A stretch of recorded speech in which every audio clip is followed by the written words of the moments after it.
High guys, welcome back to my channel. तर आज आपण आहे कोकणमध्ये आलो आहे. आम्ही आता प्राचीन कोकणमध्ये न्यूजमध्ये चाललो आहे. आम्ही आमची सगळी फॅमिली आहे. हॉरर स्टोरी पण आहे गाईज. हॉरर स्टोरीज पण आहे, तुम्हाला सगळे दाखवणार. आणि गाईज एक अशी जागा आहे लास्ट पॉइंट, तिथे शूटिंग आला तर लास्ट पॉइंट शूटिंग काढू शकतो. आणि सोबत गाईड पण आहे. तर हे बाहेर एंट्री आहे. एंट्री मध्ये फोटो नाही काढायचा. आपल्या मोबाईल मध्ये. तर आतमध्ये जाऊया. गर्दी खूप आहे तिथे बसायला पण. बाबांना बोलवायचं थांब. ते नवीन आले नाही ते तिकीट काढतात. तुम्हाला तिकीट दाखवून इथून जायचंय. हा माहिती आहे. ते तिकीट दाखवून तिथे जायचंय. आणि हे जे म्हातारे लोक आहेत ना इथं बसायला, तर तुम्ही बघा इकडे पाण्यासारखं हवं का. काहीतरी पडतंय. तर आपण आतमध्ये गेल्यावरती भेटूया. सगळे जण गवे पिताय. दीदी कसा वाटते कोकण? ते तिला जाऊया. माझं ड्रीम प्लेस होती कोकण. दीदीच्या आणि माझ्या बोलण्यावरती मी कोकणला आलेलो आहे. आणि इथे हे एवढं सगळं आहे, म्हणजे एक तास पूर्ण लागणार आहे कोकण फिरायला.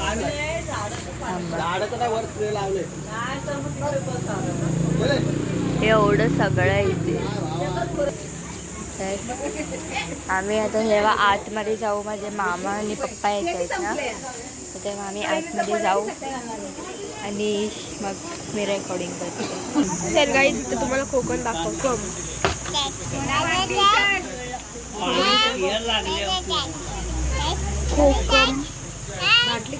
कोकम लागले, सगळे कोकम लागलेत. आम्हाला सोडून देत कारण की त्यांची बाग आहे. तर आपण चाललो आता आतमध्ये. सगळी फॅमिली आली. एक मेंबर नव्हता आला, तो गाडी लावायला गेलो म्हणून आला नाही. आम्ही इथं बसलो होतो. आता चला आतमध्ये जाऊया. तर गाईस आता आम्ही आतमध्ये चाललेलो आहे. तर खूप एकदम ते गाईड्स आहेत.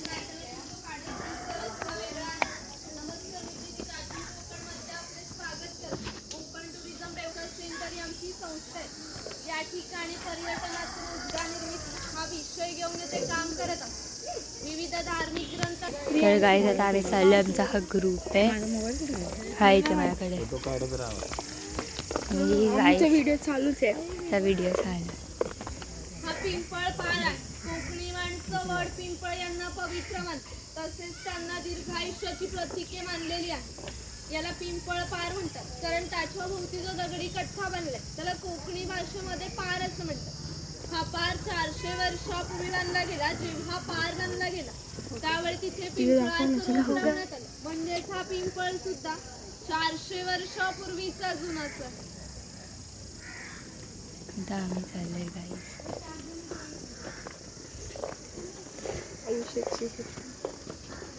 तर गाईस सगळीकडे पोस्टर्स लावलेले आहेत.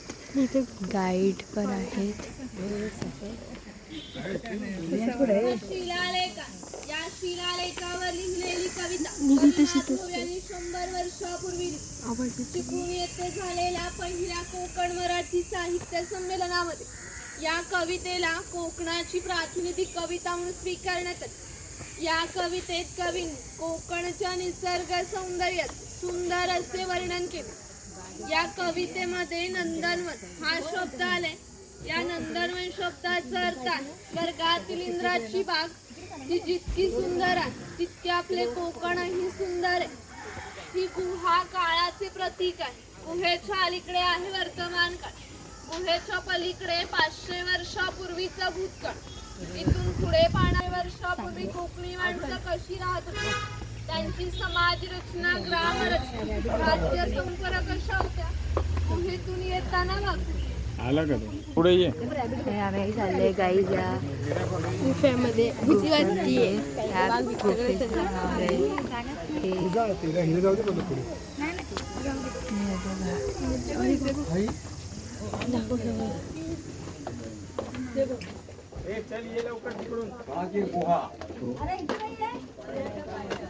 अशी सगळी आहेत.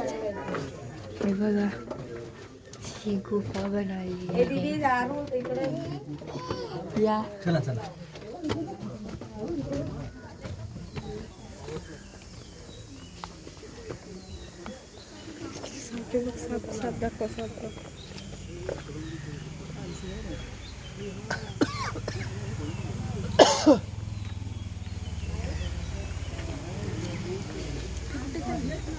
झाड आहे. याच्या फळांपासून कोकम सरबत व कोकम आगळ तयार केले जाते. त्यांच्या बियांपासून तेल तयार केले जाते व त्याचा उपयोग कैला जीवनसारख्या क्रीम मध्ये केला जातो.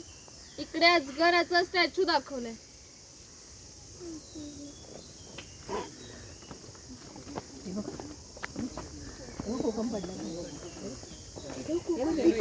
म्हणजे ते कोकम पडलेले आहेत.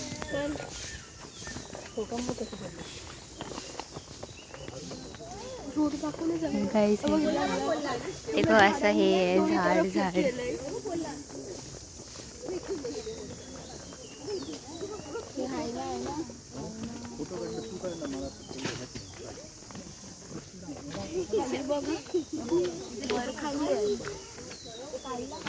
काहीच हे बघा.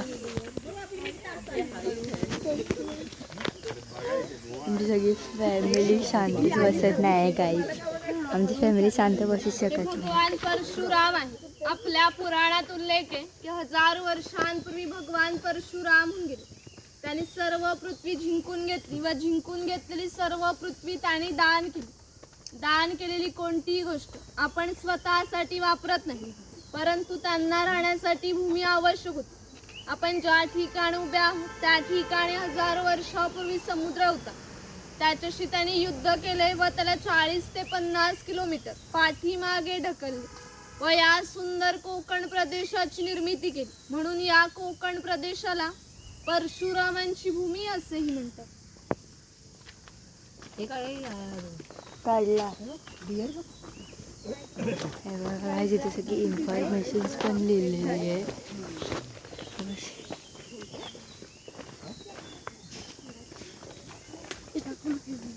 ते कैऱ्या पडलेल्या आहेत गाई. कैऱ्या पडल्यात कैऱ्या गाईज आहे बाबा. It's not real. Yes I know that. म्हणजे आम्ही दोघं जण पुढे आहेत. फणस दाखव. फणस काहीच फणस बघा. पिकलेला फणस तो तोडू शकतो. ते खूप हे दिसतात. कोणते ते गणपतीला ठेवतात. तू झाडला नाही ह्याचं त्याला काय बोलतात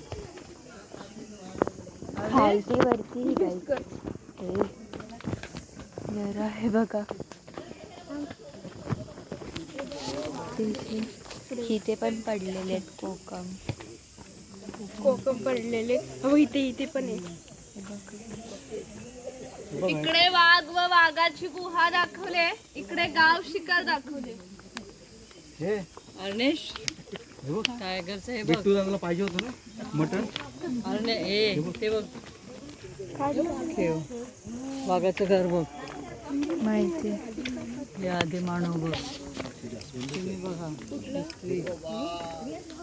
हे आमच्या हिस्ट्रीच्या ह्याच्यामध्ये पण आहे. म्हणजे चिरफळाचं झाड आहे. चिरफळाची फळे जंतुनाशक असतात. शेतकरी त्यांचा उपयोग धान्य साठवण्यासाठी व गरम मसाल्याच्या पदार्थांमध्येही केला जातो. जरा खूपच मोठं झाड आहे. हे खालती हे बघा. ते पागल काही की ढकलते काय. तिथे कोकम कोणीतरी हे केलं पायाने. ही गाईड फक्त आम्हाला 10 मिनिटासाठी आहे. नीट इन्फॉर्मेशन पण देत नाही. हे बघा गाईड मंदिर आहे.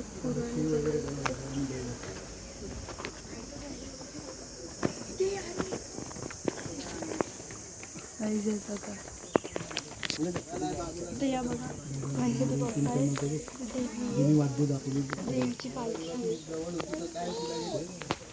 ग्रामदेवतेचं मंदिर आहे.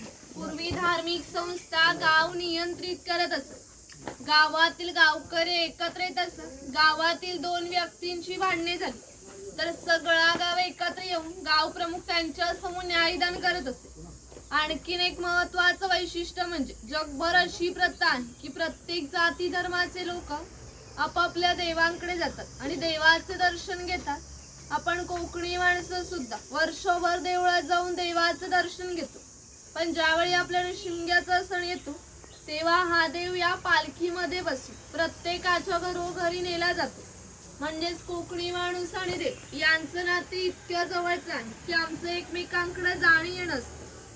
या देवीचं नाव आहे वाघजाई. हे नाव जाणीवपूर्वक ठेवले. असं म्हणतात की ज्या निसर्गात वाघ आहे तो निसर्ग समृद्ध असतो. 500 वर्षापूर्वीचा निसर्ग समृद्ध होता. त्याला आमच्या भावविश्वामध्ये देवत्वाचं स्थान आहे. आम्ही कोकणी माणसं वड, पिंपळ, सापनाग यांची पूजा करतो. म्हणजेच आम्ही निसर्ग पूजक माणसे आहोत. म्हणून आमच्या देवीचं नाव प्रत्यक्ष निसर्गाशी संबंधित असंच ठेवले वाघजाई. जेव्हा देवळामध्ये जातो तेव्हा देवाकडे प्रार्थना करतो. त्याला गाराणं असं म्हणतात. तुम्ही सुद्धा ऐकणार आहात का गाराणं? हात जोडून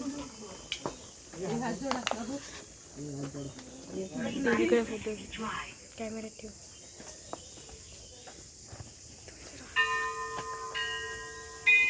आई वाजताय महाकाली महासरस्वती प्रमुख पंचायतन बलरामदेव महाराजा. आज वय प्राचीन कोकण बघायला लांब लांबनं पर्यटक आलेले आहे.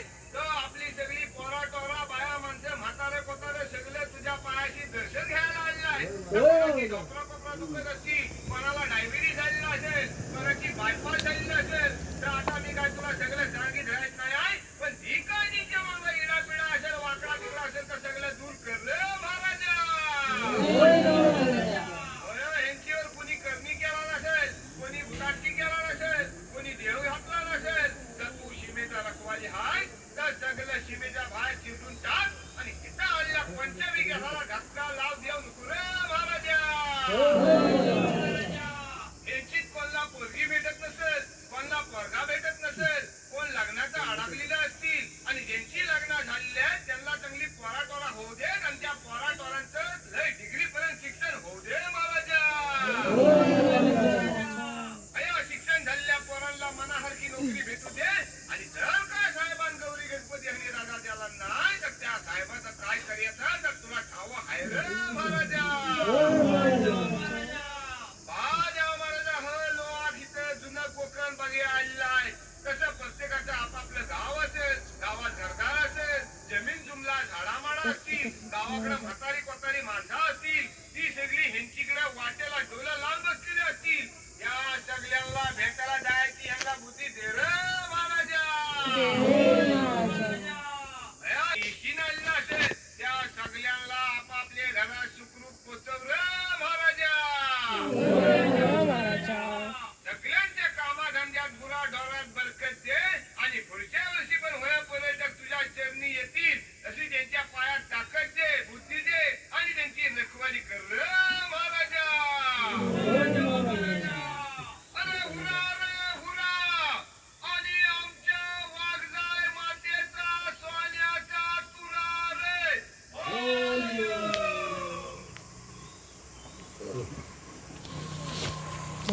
झालेलं आहे ना इतिहास. पारंपरिक वाद्य आहेत. लाकडी ढोल आहेत, मातीचे ताशे आहेत. त्याखालील भाग हा मातीचा बनवलाय. हे ताशे 110 वर्षापूर्वीचे जुने आहेत.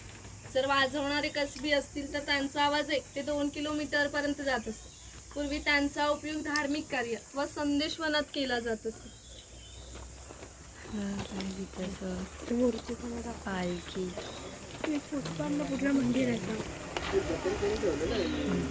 पूर्ण मंदिराचं तिथे थंब काढलंय. काढलाय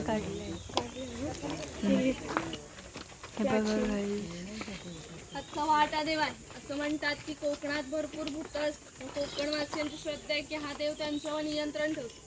शिमग्याच्या वेळी या देवाला गाराणे घातले जाते. तसेच पशुबळी सुद्धा दिले जातात.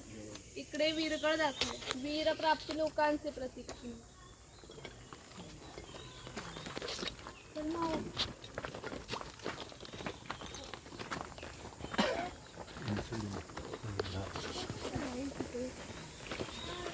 मूर्ती आहेत माणसांची.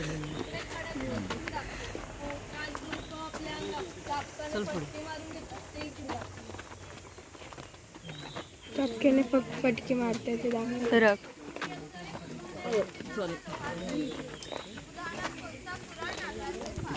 दुसरी टीम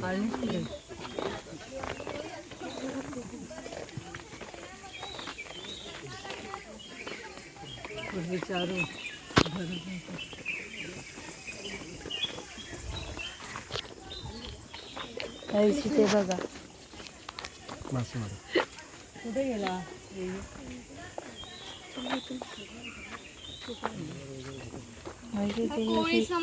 कोळी समाजाची लोक समुद्राच्या इतकी जवळ राहतात.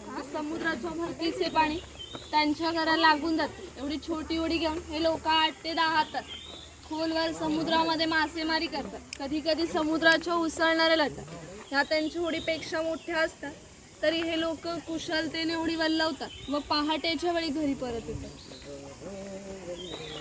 तसं पाण्याचं आहे छोटं.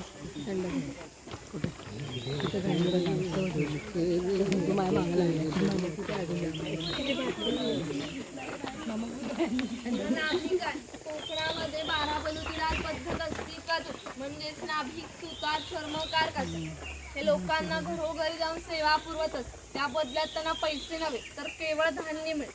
म्हणजेच एका नाभिकाला एका कुटुंबातील पुरुषाचे घरी जाऊन केस दाढी करण्यासाठी वर्षभरासाठी 4 पेंडी म्हणजे आत्ताचे 8 किलो धान्य मिळत असे. एवढा अल्प मोबदला ही लोक समाजाची सेवा करत असे. आमच्या नाभिकाविषयी आणखी थोडं मजेशीर वर्णन आमच्या लोकसाहित्यामध्ये आढळतं. असं म्हणतात की गावातील प्रत्येक गोष्ट ही नाभिकाला माहीत असते आणि नाभिकाला माहीत असलेली प्रत्येक गोष्ट ही गावभर होते. आता तुम्ही आला ही गोष्ट ज्या अर्थी आमच्या नाभिकाला समजली त्या अर्थी संपूर्ण गावाला समजली. आमचं सगळं गाव तुमच्या स्वागतासाठी उत्सुक आहे. प्रथेप्रमाणे आपण अधिक खोतांच्या घरी जाऊ. पोतांचं घर बघ. खोतांचं घर आहे काहीतरी. कोकणचे पाटील. खोत म्हणजे कोकणचे कोकणचे पाटील. पाटील म्हणजे पूर्ण गाव मानायची यांना. खोत आहे राजाच्या गावातील थेट प्रतिनिधी म्हणजे खोत. धार्मिक व राजकीय बाबतीत पहिला मान हा खोतांचा असे. खोत हा गावचा प्रमुख असे. गावात नायदांकडे महसूल गोळा करणे, कायदा व सुव्यवस्था सांभाळणे इत्यादी कामे खोतांची असत. ही खोतांची बायको आहे. पूर्वी कोकणी स्त्रिया सुंदर होत्या आणि शूरही होत्या, परंतु त्यांना स्वातंत्र्य नव्हते. माझ घरचा उंबरठा हीच त्यांच्यासाठी मर्यादा होती. ती खोतांची 2 मुले आहेत. ती आपला परंपरागत खेळ सोंगट्या खेळतात. हाच खेळ महाभारतामध्ये धर्मराज आणि दुर्योधन यांच्यामध्ये द्यूत या नावाने खेळला गेला. खोत ज्या उंचवट्यावर बसते त्याला ओटी असे म्हणतात. गावातील मान्यवरांनी ओटीला बसायचे. ती समोर आहे ती पडवी. सर्वसामान्यांनी पडवीला बसायचे. खोतांच्या उजव्या बाजूला देवघर, डाव्या बाजूला स्वयंपाकघर, मागच्या बाजूला माझघर म्हणजेच पूर्वीची बेडरूम. घराचे छप्पर पहा. वरती छोटे छप्पर, मध्ये गॅप, त्याखाली मोठे छप्पर. कारण कोकणामध्ये उष्णता फार असते. घरातील उष्ण हवा सतत या गॅपमधून बाहेर पडते व बाहेरची थंड हवा तिची जागा घेते. त्यामुळे घरातले वातावरण थंड राहते. घरासमोर अंगण आहे. अंगणात तुळस आहे. इकडे अडकीत त्यांचे प्रकार दाखवले.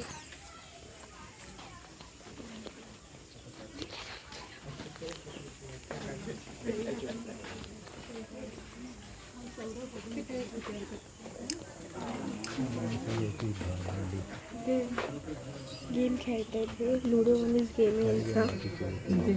लुडो नाही पागल.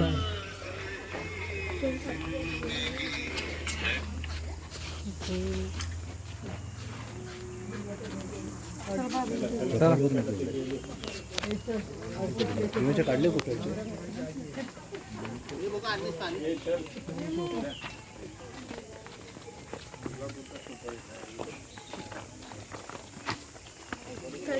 पुढे चाललं आता पुढे काही लहान मुलगा पाठाच्या पाण्यावर खेळताना दाखवला. आपला पण कॅमेरा आणायला पाहिजे होता घरी.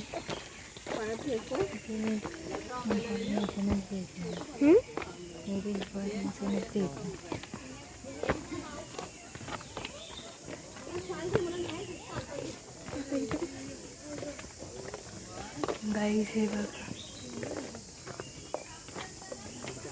शेतकरीचे हे शेतकरीचं घर आहे.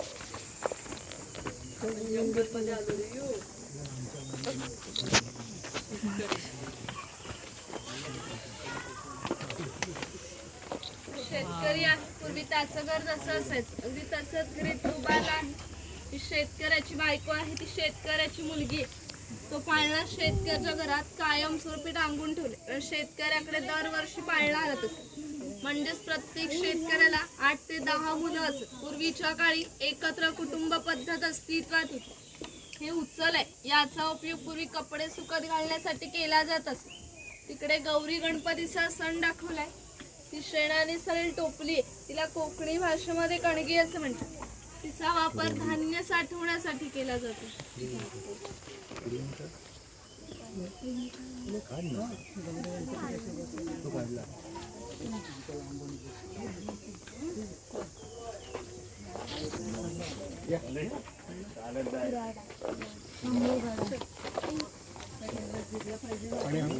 इन्फॉर्मेशन कळते काय, नीट सांगतच नाही. इन्फॉर्मेशन तुझे बाबा गणपती दिवस झाले की लाल मातीचे गणपती तयार करतात. उन्हाळा आला की मातीची मडकी बनवून देण्याचं काम हा कुंभार करत असतो. हे जे सफेद रंगाचं मडकं आहे ते माडी काढण्याचं मडकं आहे. कोकणामध्ये नारळाची झाडं मोठ्या प्रमाणात आहे. त्याला नारळ येण्यापूर्वी पोय येते, तिला आडवा काप दिला जातो. बाजूने विशिष्ट झाडपाला लावला जातो.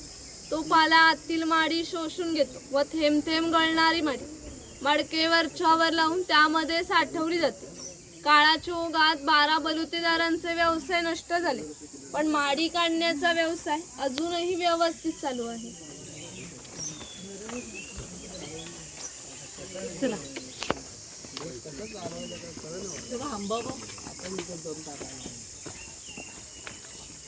चला दे. चला घे माझ्या.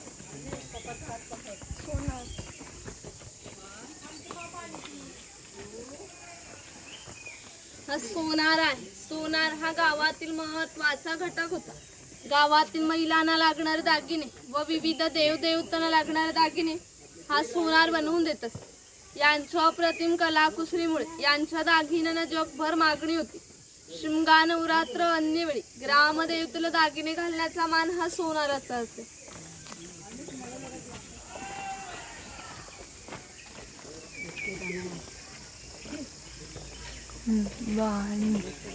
वाणी आहे. चौल राजापूर दाभोळ या कोकणातील बंदरांना 5000 वर्षापूर्वीचा इतिहास आहे. या बंदरांमधून निर्यात होणाऱ्या वस्तूंमध्ये हस्तकौशल्याच्या वस्तू, हस्तिदंती वस्तू, तलम, कापड, शंख, शिंपले इत्यादींची निर्यात हा वाणी करत असे. त्या बदल्यात संपूर्ण जगातून भारतात सोने येत असे. म्हणजे जे भारताने सुवर्णयुग अनुभवले त्याची प्रवेशद्वार ही कोकणची बंदरे होती.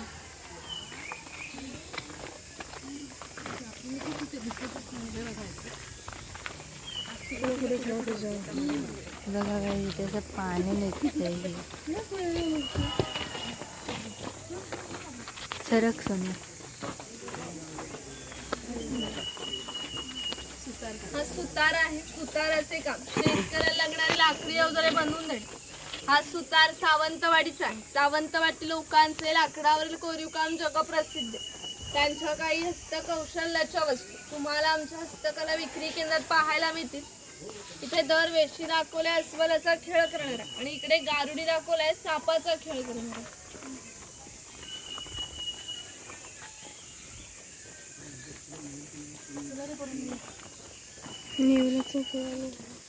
काहीच आम्ही बोलू शकत नाही आहे इथे आणि खूपच जरा जास्त सायलेन्स आहे.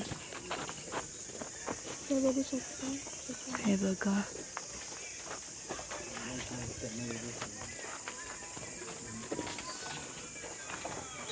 लोहार आहे. शेतकऱ्याला लागणारी लोखंडी अवजारे बनवून देण्याचं काम हा लोहार करतो. 500 वर्षापूर्वी कोकणाची राजकीय परिस्थिती अस्थिर होती. बरेचसे लोक सैन्यामध्ये होते. त्यांना लागणारी लोखंडी ढाली व तलवारी बनवून देण्याचं काम हा लोहार करत असतो. याचे वैशिष्ट्य म्हणजे कोकणात अजून एक खोत व मराठा यांच्याकडे काहीशा वर्षापूर्वीच्या लोखंडी तलवारी आहेत. त्यांना अजूनही गंज आलेला नाही, तर दसऱ्यात त्यांची पूजा केली जाते.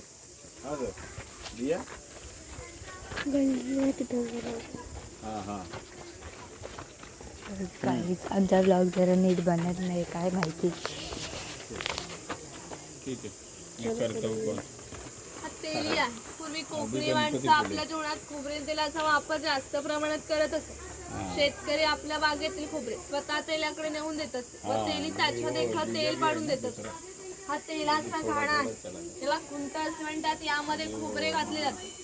हे जो उभे लाकूड दिसते त्याला कोकणी भाषेमध्ये लाट असे म्हणतात. या लाटेला हे आडवे लाकूड अशा तऱ्हेने बांधले जाते जेणेकरून ही लाट उभी जाते व या ठिकाणी जोखडाला बैल बांधला जातो. आडव्या लाकडावर दगड ठेवून तेली स्वतः त्यावर बसते व हे सर्व वजन घेऊन बैल गोल फिरवला जातो.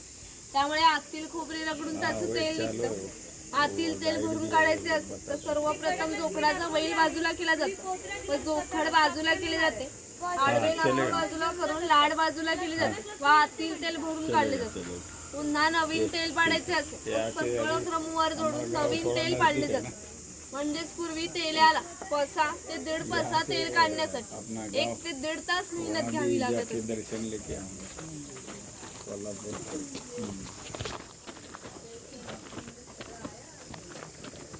दोपहर की बात करता हूँ. हाँ क्या हुआ?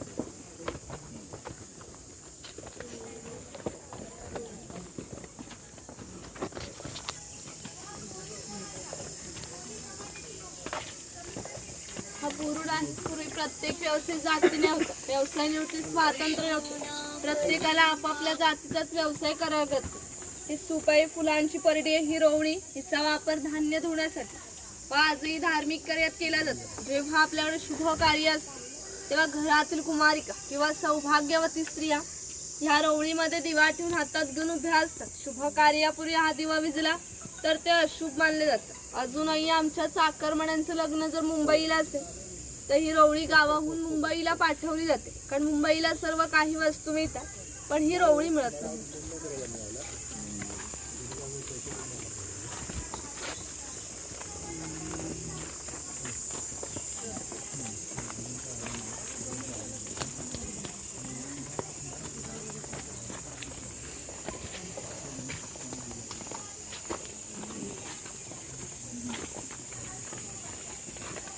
याचे पाणी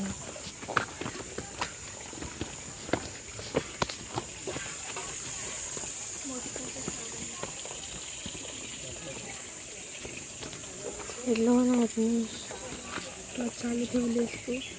हे स्वयंपाकघर आहे. पूर्वी घरामध्ये दगड मातीच्या वस्तू असतात. ते जातळीसारखे दिसते, त्याला घिरट असे म्हणतात. जातळीमध्ये धान्य दळून निघते तर घिरटामध्ये भात घातली जाते. तेव्हा अख्खा तांदूळ बाहेर निघतो, कोंडा बाजूला केला जातो. हे मोदक पात्र आहे, म्हणजेच पूर्वीचा कोकणी कुकर. यामध्ये पाणी ठेवलं जातं. या चाळणीवर केळीचं पान ठेवून त्यावर मोदक ठेवले जातात. त्यामुळे आतील मोदक शिजून निघतात. हे पुरण यंत्र आहे. यामध्ये डाळ घातली जाते व हेरड दोन्ही बाजूने उलट सुलट फिरवले जातात जेणेकरून आतील डाळ वाटून निघते व याच्या पुरणपोळ्या बनवल्या जातात. तो टिफिन बॉक्स वरती पाण्याच्या तांब्या, त्याखाली 3 डबे, बाजूला 2 चमचे आहे, दोन्ही बाजून लॉक आहे. ही चहाची किटली, हे शेवयाचं लाकडी यंत्र आहे, ते लोखंडी यंत्र. ही दगडी उखाळ आहे. याचे पूर्वी भाताचे पोहे काढले जातात. इकडे लाकडी चमचे दाखवले. तेच आहे आता तुम्हाला सगळ्याला.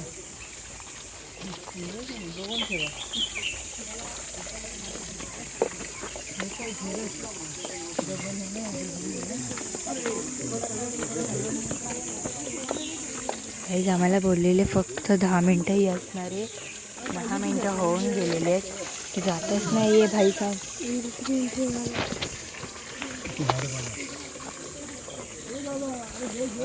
पहिला मंगळवारचा बाजार आहे.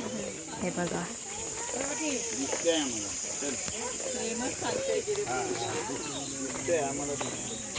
काही आमची फॅमिली गपचूप बसूच शकत नाही. कासार आहे. मगाशी सांगितल्याप्रमाणे 12 बलूचे जातात. लोकांच्या घरोघरी जाऊन सेवा करत असतात. त्याचप्रमाणे हा कासार या मुलीच्या घरी आलाय. पूर्वी कोकणी मुलींची लग्न वयाच्या 8व्या ते 10व्या वर्षी होत असे तोपर्यंत या मुलींना बांगडा भरण्याचा कोणताही मोबदला हा कासार घेत नसे. ज्यावेळी मुलीचे लग्न होईल त्यावेळी मुलीचे वडील या कासाराला एक सोन्याचा छोटा असा दागिना देत असे. या व्यतिरिक्त कोणताही मोबदला या लोकांना मिळत नसे. म्हणजेच हा कासार या मुलीला 8 ते 10 वर्ष क्रेडिट देत असे. म्हणजेच पूर्वीची समाज रचना ही एकमेकांच्या विश्वासावर आधारलेली होती. पुढे जाऊ द्या साईडला होती ते गाडीला पुढे जाऊ दे. अरे देवा हे बघा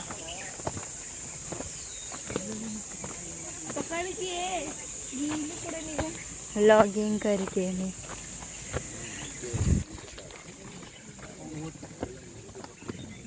खूप वरती चढायचं आहे.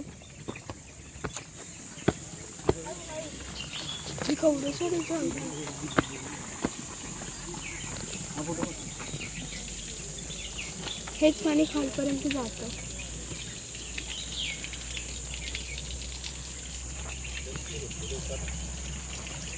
पुढं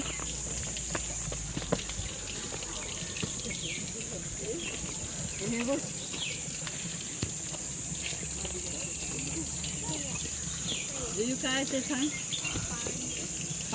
पाणवठा हा पाणवठा आहे. ग्रामदेवतेनंतर पाणवठा एकमेव ठिकाण आहे. सगळा गाव एकत्र येत असे. लहान मुलं मासेमारी व अंघोळीसाठी येत असत तर स्त्रिया पाणी भरण्यासाठी आणि कपडे धुण्यासाठी या ठिकाणी येत असत. वरती खवले मंदिर दाखवले.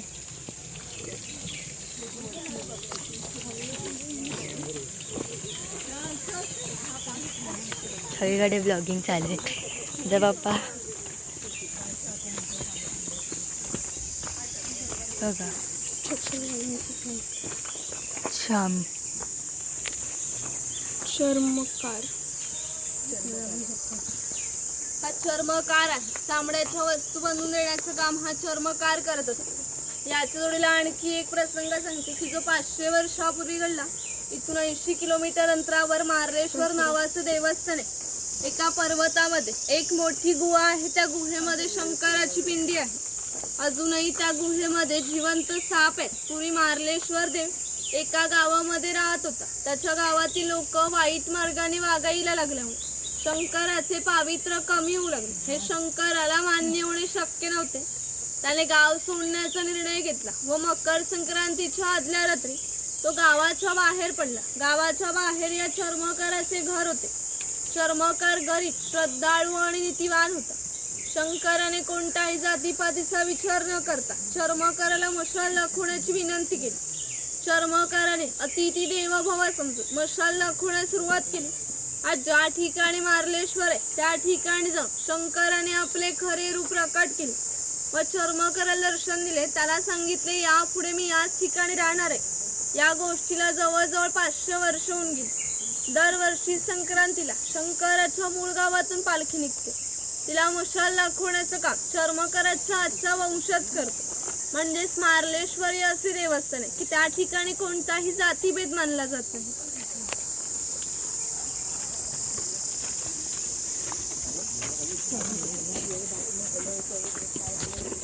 अरे बापरे गाईज कॅमेरा पडला असता आता.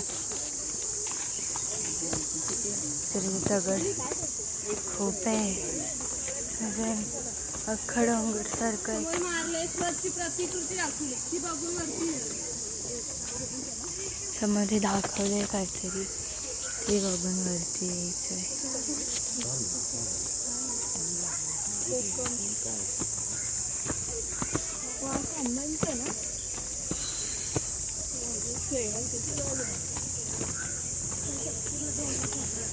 इथे खूप झाडे झुडपे आहेत. अर्धा डोंगर चढल्यासारखं वाटतंय. धनगर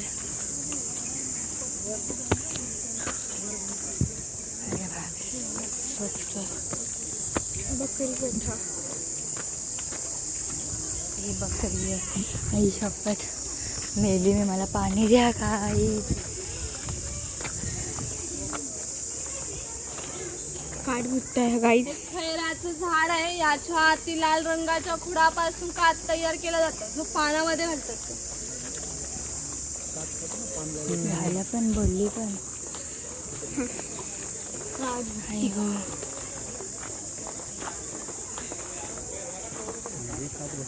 ही कासवटी आहे ते खैराचं झाड तोडलं जातं. त्याच्या आतील कुडाचे छोटे तुकडे केले जातात. पहिल्या 4 मडक्यांमध्ये पाण्यासोबत उकळवले जाते आणि जो लाल रंगाचा पाक तयार होतो तो 5व्या मडक्यामध्ये विशिष्ट तापमानामध्ये उकळवला जातो. तो पाक सावलीमध्ये सुकत घालून त्याच्या छोट्या वड्या पाडल्या जातात. म्हणजेच काच होण्याच्या प्रक्रियेला 3 ते 4 महिने लागतात. ही मासळ आहे पूर्वी शिकारीसाठी केला जातात. जाणार असला तर चप्पल काढून 3 जण जाऊ शकतात. इकडे मुखवटे घालून फोटो काढणं असतं काढू शकता. पुढे शॉप आहे. शॉपमध्ये काही खरेदी करण्यास करू शकता. शॉपमधूनच पुढे शंख प्रदर्शन लास्ट पॉइंट आहे. त्याच्या बाजूने खाली एक्झिट आहे. कुठून एक्झिट? इथे शॉपमध्ये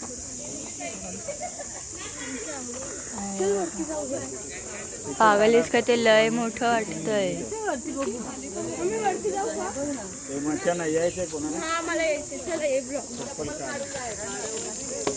गाईस हे खूपच शिकार करायची तिघांनी जायचंय. तिघांनी फक्त माझ्या बरोबर दोघांनी या फक्त.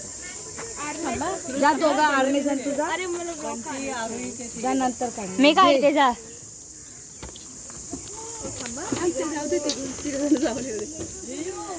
अजून काय आहे? श्रुती कुठे गेली? दोघीच जाऊया आपण. पप्पा बोलले. पप्पा येत आहे. मच्छान आहे मच्छान. ते थांब त्याला येऊ दे.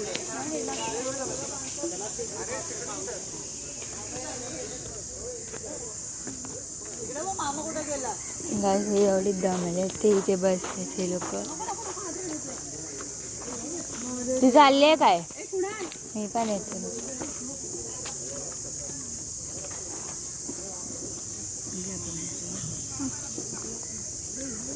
तिघ जण जाऊया. तिथे हळूहळू येत आहे.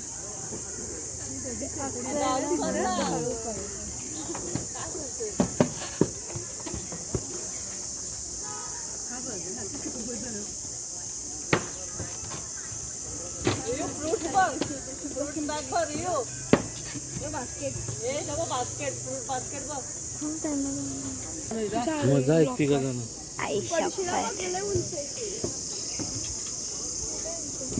खूप उंच आहे गाईज. हे मी एकटी आले. हे बाकीचे दोघं कोणच माहिती नाही.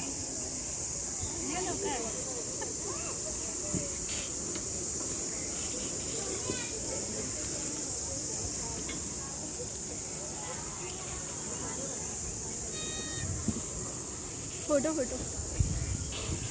1 मिनिट जरा होल्ड इकडे बाबू अशी ये. हा तू पण ये. हे बघ तू पण ये. तुला बाजूला झालंच नाही सांगत नाही. ती इकडे ये.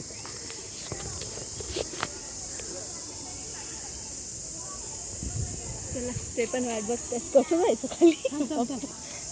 व्हिडिओ काढत बसले तिथे फोटो.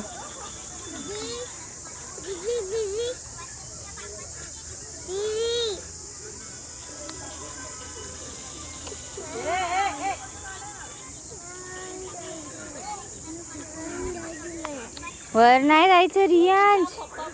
खूप मोठं आहे ते.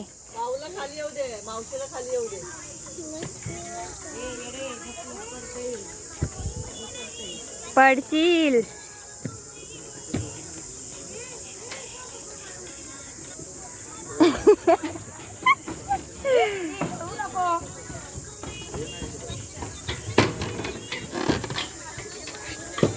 काय रे मामा आज